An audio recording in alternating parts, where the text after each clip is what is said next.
आज मैं एक्सप्लेन करने वाला हूँ 2019 में आई एक American supernatural horror movie the विचर्ड। इस मूवी की IMDb रेटिंग है 5.8 आउट ऑफ 10। इस मूवी में हमें एक अजीब सी डरावनी डायन दिखाई जाती है जिसे डेडली मदर के नाम से भी जाना जाता है। वो एक डरावने से पेड़ की जड़ में रहती है और अपनी भूख मिटाने के लिए बच्चों को खाती है। हमारे मूवी के मेन कैरेक्टर बेन का सामना भी इससे होता है। देखते हैं क्या वो उससे बच पाता है। कहानी की शुरुआत में हमें आज से 35 साल पहले की एक घटना दिखाई जाती है जहां हम एक लड़की को देखते हैं जो बेबी सिटिंग करने के लिए एक घर में जाती है, पर उस घर के अंदर कोई नजर आ रहा था। तभी उसे घर के नीचे बेसमेंट से कुछ आवाज सुनाई देती है। अब वो लड़की नीचे जाने लगती है। वहाँ उसे एक औरत नजर आती है जिसने एक बच्ची को गोद में उठाया हुआ था। तभी उस बच्ची का सर नीचे झुकता है और वो लड़की देखती है कि वो औरत उस छोटी बच्ची के गले को खा रही है। ये सब देखकर वो लड़की वहाँ से निकलने के लिए सीढ़ियों पर आती है, पर ऊपर के दरवाजे के पास एक आदमी आता है जो वो दरवाजा बंद कर देता है,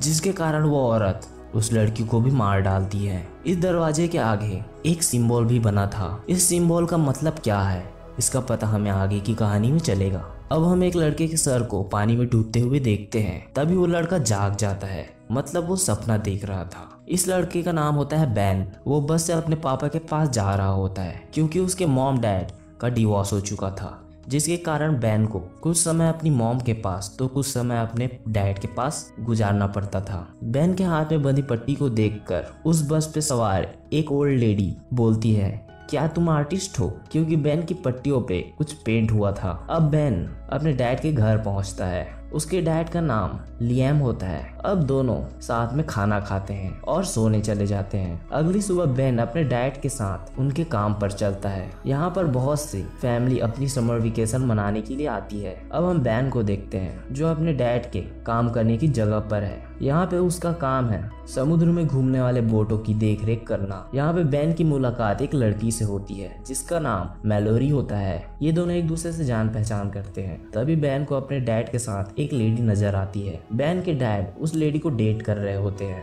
अब हम एक छोटे लड़के को देखते हैं जो अपनी मॉम के साथ जंगल में घूमने आया है। उस बच्चे की मॉम फ्रेश होने के लिए उससे थोड़ी दूर आती है। वो वापस आकर देखती है कि उसका बेटा वहाँ पर नहीं है। अब हम उस छोटे लड़के को देखते हैं जो अपने कैमरे से फोटो क्लिक कर रहा होता है। तभी उसे यहाँ पर एक ट्री में वही सिंबल नजर आता है जो हमें मूवी की शुरुआत में नजर आया था। मतलब इस जगह में भी कुछ गड़बड़ है। तभी उस बच्चे को एक अजीब सी ट्री के नीचे से उसकी मॉम की आवाज आती है कि यहाँ पे आओ, मैं यहाँ पे हूँ। पर उसकी आवाज थोड़ी अलग लग रही थी। वो बच्चा वहाँ जाने की सोच रहा होता है। तभी उसकी मॉम पीछे से वहाँ आ जाती है और दोनों घर के लिए निकल जाते हैं। घर जाते समय उनकी कार से एक हिरन टकरा जाता है और मारा जाता है। अब वो उस मरे हुए हिरन को अपने साथ घर ले आते हैं क्योंकि वो उस हिरन के मीट को खाना चाहते थे। अब रात हो जाती है और हमें वही मरा हुआ हिरन दिखाया जाता है जिसके पेट से एक अजीब सी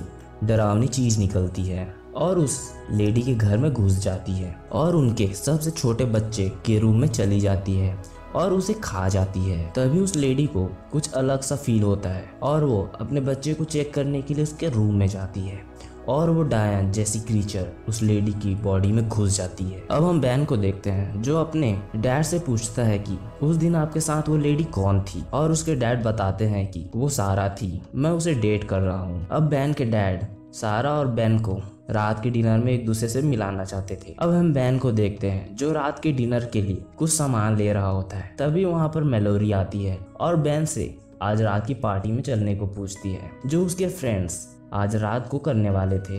बैन को आज रात को अपने डैड और सारा के साथ डिनर भी करना था, पर बैन सोचता है कि इससे अच्छा मैं आज रात को पार्टी करने चला जाता हूँ, क्योंकि बैन को सारा से मिलने में कोई खास इंटरेस्ट नहीं था। इसलिए वो मैलोरी के साथ पार्टी में चला जाता है। वहाँ पर वो सभी ड्रिंक करते हैं और बैन और मैलोरी किस करने वाले होते हैं। तभी बैन उल्टी कर देता है और बैन सो जाता है। कुछ घंटों के बाद बैन को होश आता है और वो अपने घर के लिए निकल जाता है। घर के पास पहुंचने के बाद बैन को वही लेडी नजर आती है जिसकी बॉडी में उस डायन ने कब्जा कर रखा था। वो लेडी जंगल की ओर जा रही थी। तभी बैन के डैड वहां आते हैं और बैन उन्हें बताता है कि एक लेडी जंगल की ओर जा रही थी, पर बैन के डैड उसकी बात पर ध्यान नहीं देते क्योंकि वो बैन से नाराज थे क्योंकि उसने डिनर अटेंड नहीं किया था। अब बैन और उसके डैड के बीच सारा को लेकर बहस होती है क्योंकि बैन को अच्छा नहीं लगा कि उसके डैड किसी लेडी को डेट कर रहे हैं। अगले सीन में हम उस लेडी को देखते हैं जिसके अंदर वो अजीब सा क्रीचर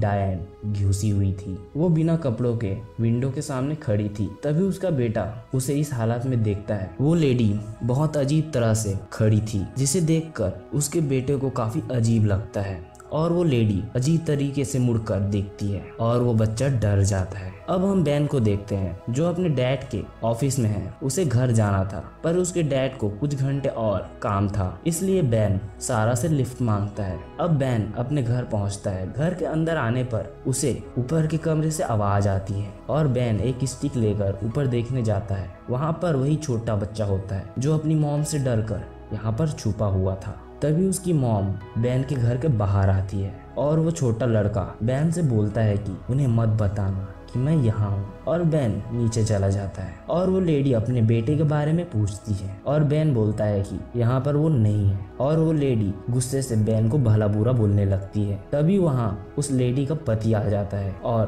पूछता है कि क्या हुआ। तभी उसकी आवाज सुनकर वो बच्चा अपने पापा के पास नीचे आ जाता है और वो तीनों अपने घर चले जाते हैं। बैन को उस लेडी पे शक होता है। घर जाकर वो बच्चा अपने डैड को बताता है कि मॉम कुछ बदल गई है, वो अजीब सा बिहेव कर रही है, पर उसके डैड उसकी बात पर ध्यान नहीं देते। अब वो आदमी अपने सबसे छोटे बच्चे के रूम में जाता है पर वो पूरा रूम एकदम खाली होता है। अब हम बैन को देखते हैं जो दूरबीन से उस लेडी के घर को देख रहा होता है और उसे वो लेडी और उसका पति इंटीमेट होते हुए नजर आता है। अगले दिन बैन उनके घर जाता है ताकि वो उस बच्चे से उसका हाल पूछ सके। उसके घर का दरवाजा उस बच्चे का पिता खोलता है और बैन पूछता है कि मैं आपके बेटे डिलन से मिलना चाहता हूँ। इस बात पे वो आदमी हैरान हो जाता है और बोलता है कि मेरा कोई बच्चा नहीं है, पर बैन जोर देता है कि मुझे पता है कि आपके 2 बच्चे हैं। पर वो आदमी इस बात पे इनकार कर देता है क्योंकि उस अजीब सी लेडी ने उसके दिमाग से उसके बच्चों की यादों को मिटा दिया था और वो आदमी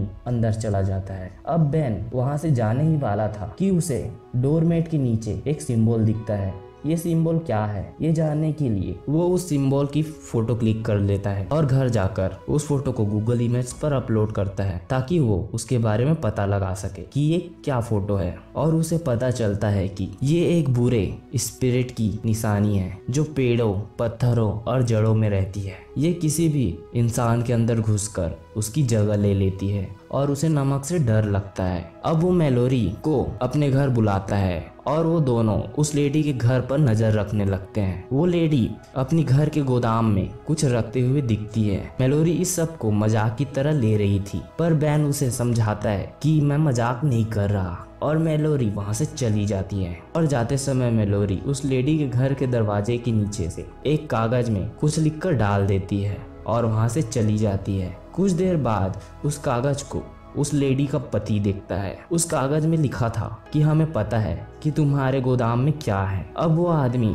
अपने गोदाम का ताला खोलकर देखने ही वाला था तभी वहां पर उसकी पत्नी आ जाती है और वो उसके कान में कुछ बोलती है जिससे वो सब कुछ भूल जाता है। यहाँ पे हमें पता चलता है कि इस डायन के पास एक स्पेशल पावर थी कि वो किसी की भी यादों को मिटा सकती थी। अगले दिन बैन अपने घर को सेव करने के लिए अपने घर के चारों ओर नमक का घेरा बना रहा होता है। तभी वो लेडी उसके घर की ओर आने लगती है, इसलिए बैन डर कर घर के अंदर चला जाता है और दरवाजा बंद कर लेता है। और वो लेडी दरवाजे के नीचे से एक कागज डालती है। ये वही कागज था जिसे मेलोरी ने उसके घर में डाला था। कुछ घंटों बाद बैन हिम्मत करके उस लेडी के गोदाम का दरवाजा तोड़कर नीचे जाकर देखता है। वहाँ उसे अजीब सी चीजें नजर आती है जैसे ब्लैक मैजिक की चीजें। वहाँ पर उस लेडी की पूरी फैमिली की फोटो भी रखी होती है। अब बैन पुलिस को कॉल करता है और बोलता है कि मुझे 2 बच्चों की गुमशुदा होने की रिपोर्ट लिखवानी है। तभी बैन को मेलोरी और उसकी छोटी बहन और उसकी मॉम की फोटो नजर आती है और बैन समझ जाता है कि उस डायन का अगला शिकार मेलोरी की बहन है। अब बैन पुलिस का फोन काट कर मेलोरी की बहन के पास जाने लगता है और मेलोरी को कॉल करके पूछता है कि तुम्हारी बहन लिली कहाँ है, और मेलोरी बोलती है कि मेरी कोई बहन नहीं है। अब बैन समझ जाता है कि उस डायन ने मेलोरी की यादों से भी लिली को मिटा दिया है। अब बैन लिली को ढूंढने के लिए वहां पहुंचता है जहां लिली इस टाइम होती। वहां पहुंचकर बैन चारों ओर देखने लगता है। तभी उसे वो लेडी लिली को जंगल में ले जाते हुए दिखाई देती है और बैन उसके पीछे जाने लगता है। जंगल में कुछ दूर अंदर जाने पर बैन को वही डरावना पेड़ नजर आता है जहां वो डायन रहा करती थी। उस पेड़ के नीचे बड़े से होल से लिली की आवाज आ रही थी, इसलिए बैन उसे बचाने के लिए उसका हाथ पकड़कर खींचने लगता है, पर वो लिली को नहीं खींच पाता और वो डायन लिली को ले जाती है। अब बैन अपने घर वापस आता है। यहाँ पर पुलिस आ चुकी होती है। बैन के डैड ने बैन के बहुत देर से गायब होने के कारण पुलिस बुलाई होती है। अब वो पुलिस बैन को यहाँ देखकर जाने लगते हैं और बैन अपने डैड को बताता है कि हमारे पड़ोस की लेडी कुछ तो कर रही है, उसने अपने बेटे को मार दिया और लिली को भी। उसके डैड को उसकी बात पर विश्वास नहीं होता। फिर बैन बोलता है कि अगर आपको विश्वास नहीं होता तो आप उस लेडी के गोदाम में जाकर चेक कीजिए, पर उसका डैड उसकी बात नहीं सुनता। अब बैन पानी पीने के लिए किचन में जाता है। वहाँ सारा होती है जो बैन से बोलती है कि तुम्हें अपने डैड का विश्वास जीतना होगा। तभी बैन गौर करता है कि वहाँ पर रखी फ्लावर्स अपने आप मुरझाने लगती है और बैन समझ जाता है कि अब वो डायन सारा के अंदर घुस चुकी है। अब बैन उसकी ओर नमक फेंकता है जिससे उसका असली रूप थोड़ा सा नजर आने लगता है। अब बैन उसे रोकने के लिए उसके हाथ को चाकू से काट देता है और वहाँ पर बैन के डैड आ जाते हैं और वो पुलिस वाले बैन को अरेस्ट करके अपने साथ ले जाने लगते हैं। तभी सारा जिसके अंदर वो डायन है वो उस पुलिस के कानों में कुछ बोलती है। ये देखकर बैन समझ जाता है कि कुछ तो गड़बड़ है और वो पुलिस वाला बैन को ले जाता है और बैन के डैड बैन से बोलते हैं कि मैं भी पुलिस स्टेशन आ रहा हूँ। अब वो पुलिस वाला बैन को पुलिस स्टेशन के बजाय एक सुनसान जगह ले जाता है और बैन का सर पानी में डुबाकर मारने लगता है। तभी बैन अपने आप को छुड़ाकर उसकी गन लेकर उसे शूट कर देता है। बैन के डैड बैन के पास जाने लगते हैं। तभी सारा उसे अपनी अदाओं से फंसाकर रोकने की कोशिश करती है, पर वो वहां से निकल जाते हैं और उसके डैड सोचते हैं क्यों न बैन के कहे गए गोदाम को एक बार चेक कर लिया जाए। वहां पर उसे कुछ नहीं दिखता, पर बाहर आते समय उसे अपने गैराज में कोई आते हुए दिखता है। वहां पर कुछ लाशें होती है। तभी वो सारा पीछे से बैन के डैड के पीठ पे चाकू घुसा देती है और उसका गला दबाकर मारने वाली होती है। तभी वहां पर बैन आ जाता है और सारा को गन से शूट कर देता है। अब बैन रिलैक्स हो जाता है कि वो मर चुकी है। तभी वो डायन सारा की बॉडी को चीरकर बाहर आती है और बैन अपने डैड को कार में बैठाकर वहां से निकलने वाले होते हैं। तभी बैन अपने हाथ में बंधी पट्टी को देखता है जिस पर नीथन लिखा था। अब उसे याद आता है कि उसका एक छोटा भाई भी है। वो दोनों साथ में ही बस से अपने डैड के पास आए थे और हमें पता चलता है कि मूवी की शुरुआत में बस में बैठी वो ओल्ड लेडी बैन से नहीं पूछ रही थी कि क्या तुम आर्टिस्ट हो, वो बैन के छोटे भाई नेथन से पूछ रही थी। नेथन हर समय उसके साथ ही था। पिछली बार जब वो डायन बैन के पास आकर उसे भला बुरा बोल रही थी तभी उसने बैन की यादों से नेथन को मिटा दिया था। अब बैन अपने भाई को बचाने जाता है, पर वो डायन उसे अपने पेड़ के नीचे की सुरंग में ले गई थी। अब बैन अपने साथ नमक और केरोसिन लेकर उस पेड़ के पास जा रहा होता है। तभी उसे मेलोरी मिलती है जो अपनी बहन लिली के बारे में पूछ रही थी। अब वो दोनों उस पेड़ के पास पहुंचते हैं। अब बैन पेड़ के चारों ओर केरोसिन और नमक को छिड़क देता है और मेलोरी को बोलता है कि मैं अगर 10 मिनट के अंदर नहीं आया तो पेड़ को आग लगा देना। और बैन अपने आप को रस्सी से बांधकर उस सुरंग में उतर जाता है। अंदर में बहुत सी लाशें पड़ी थी। अब बैन को फाइनली उसका छोटा भाई नेथन मिल जाता है। वो उसे लेकर बाहर जाने लगता है। बैन नेथन को ऊपर चढ़ाता है। तभी बैन को मेलोरी की छोटी बहन लिली भी नजर आती है। बैन उसे बचाने के लिए चला जाता है। तभी वो डायन आ जाती है और बैन को मारने की कोशिश करने लगती है, पर बैन उसे चकमा देकर बाहर आने लगता है। तभी वो डायन बैन का पैर पकड़ लेती है और उसे नीचे खींचने लगती है। तभी बैन के डैड कार लेकर वहां आते हैं और अपनी कार से उस डायन को ठोक देते हैं और उस पेड़ को जला देते हैं। अब हम बैन को देखते हैं जो मेलोरी को लास्ट बार बाय बोलने आया होता है, क्योंकि बैन यहाँ से वापस जा रहा होता है। बैन मेलोरी को किस करता है और मेलोरी बैन को एक फूल देती है और बैन अपनी फैमिली के साथ वहां से चला जाता है। रास्ते में बैन मेलोरी के दिए गए फूल को देखता है। वो फूल प्लास्टिक का होता है। उसे देखकर बैन सोचने लगता है कि वो डायन मैलोरी की बॉडी में तो नहीं घुसी हुई। और हम मैलोरी को कुछ बच्चों के साथ समुद्र के बीच अकेले देखते हैं। यहाँ पे हमें पता चलता है कि वो डायन अभी जिंदा है और मैलोरी की बॉडी में है। इस तरह ये मिस्टीरियस मूवी खत्म होती है। अगर आपको ये मूवी की एक्सप्लेनेशन अच्छी लगे तो प्लीज़ मेरे चैनल को ज़रूर सब्सक्राइब करें। Thank you.